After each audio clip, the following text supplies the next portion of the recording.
I come from the village of Nkwanta, a place where time walks slowly, and the wind carries whispers. People say Nkwanta is peaceful, but peace is not the same as silence. There were things we didn't say, especially about the old Iroko tree.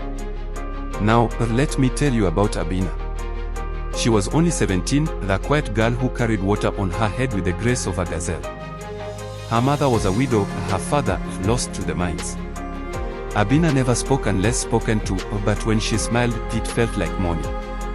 She had one gift, though, her voice. Not just any voice, but a voice that could make the forest stand still.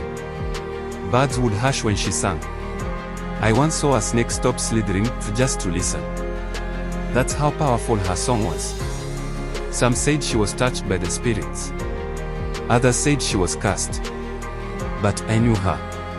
I thought she was just gentle. Rising conflict with the strange behavior. Then strange things began to happen. The river dried in Hamilton. That had never happened before. Goats were born with 2 heads. Children woke up screaming in the night. And the tree, that cursed Iroko tree, started dripping sap that smelled like blood. The elders called for prayer. They sacrificed a white rooster. But the troubles didn't stop. Then one night, Abena's voice was heard from the forest. Singing. It was midnight. No girl should be in the forest at that hour. I heard it myself because I was in the bush nearby, setting traps for bush rats. That voice floated in the air like smoke, and then it broke into a scream. A scream that cracked the stillness of the night and made my bones shiver. I ran home that night barefoot. The next morning, Abena was found dead. The lie. They said she drowned. But her body was dry. No water, no mud, just dust, and 2 thin scratches on her neck like fingers had tried to silence her. They didn't let us see her face. The elders covered it. I saw her hand though. It was clenched. Tight. And inside it was a lock of hair. Not her own. That same day, the village buried her under the Iroko tree. A place no one had been buried before. When the gravedigger protested, the chief ordered silence. This is not a time for questions, he said. But my heart was full of them. The dark secret, what really happened. I kept quiet for weeks. But the truth, like palm wine, ferments and rises. One night, I sat beside my grandfather. He was blind, but he saw more than most. Grandpa, I asked, why did they bury Abena under the tree? He sighed. They buried her there, he said, so she wouldn't rise. I didn't understand. Rise from where? He leaned in close, his voice barely a whisper. Abena was taken. Not by spirits. But by the living. And then he told me the truth. The chief's son, Kwame, had been following Abena. Whispering sweet lies in her ear, promising her marriage, gifts, and travel. But Abena refused him. You see, Abena had dignity. She would not be bought.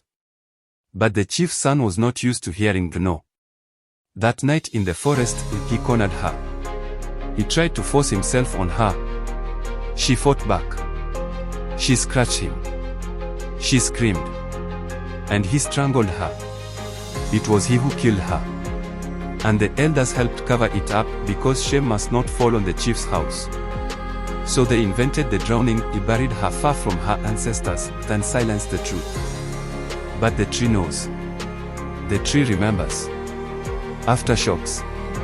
After that burial, things got worse. The chief's son fell ill. His skin turned pale like ash. He muttered songs in his sleep, Abena songs. He began screaming at night, saying, let her go. Let her go. The elders tried everything. They brought healers, burned incense, even called the rain priest.